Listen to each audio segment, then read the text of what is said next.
Imagine bringing someone into existence with a detailed plan for when, where, and how you're going to execute them, dismember their body, and then sell their decaying parts to strangers. No, no.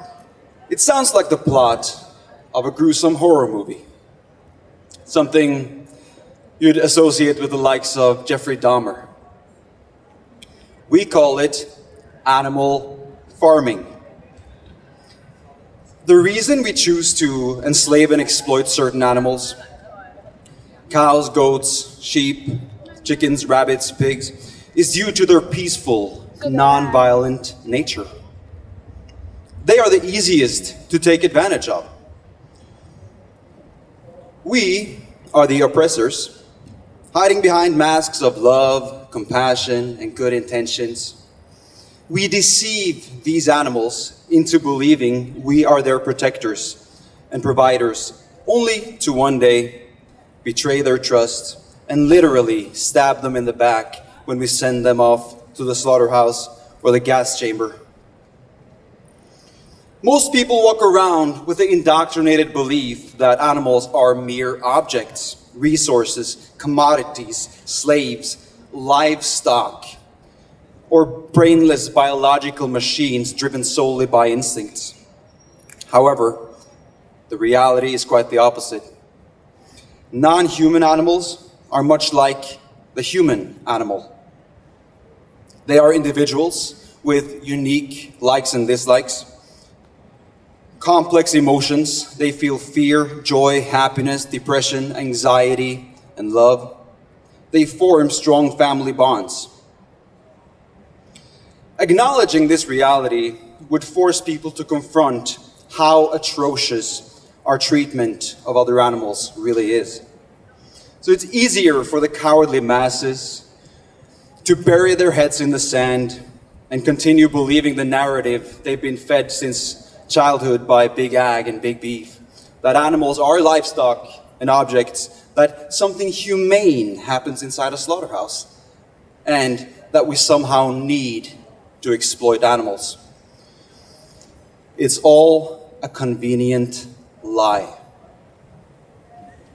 There are only two positions to have when it comes to the issue of animal oppression. You either view animals as resources or slaves it's acceptable for humans to use and exploit, or you're a vegan. If you're not vegan, I urge you to consider this issue from the victim's perspective. Imagine being the orca, longing for freedom to swim thousands of miles in the ocean, only to find yourself trapped in a pool for the viewing pleasure of humans. If it was you, without ever committing a crime, yet imprisoned and confined in a tight space without ever being able to leave, maybe then you'd see the urgency to boycott aquariums and zoos. Imagine being the cow impregnated by a farmer without consent, only to give birth 9 months later and have your newborn taken away from you, becoming a milk slave for your oppressors. Put yourself in their shoes. How would you feel being raped, having your child stolen from you?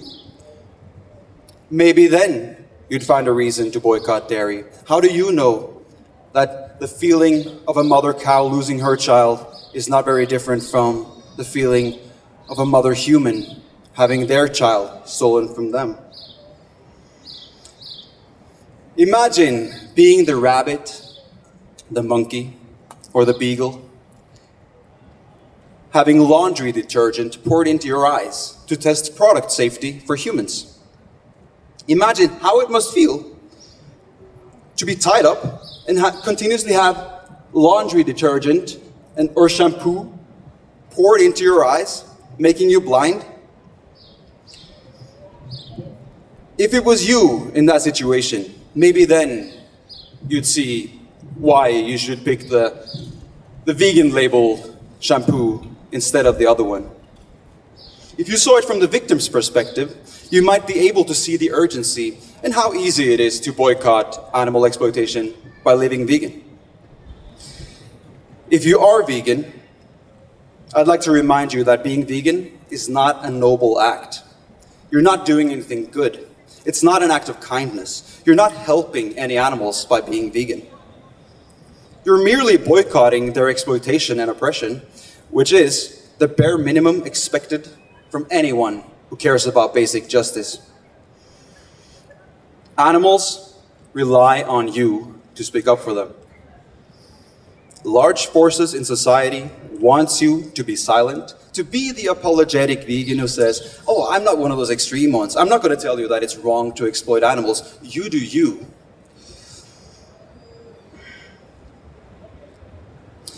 Nobody respects a vegan who says that.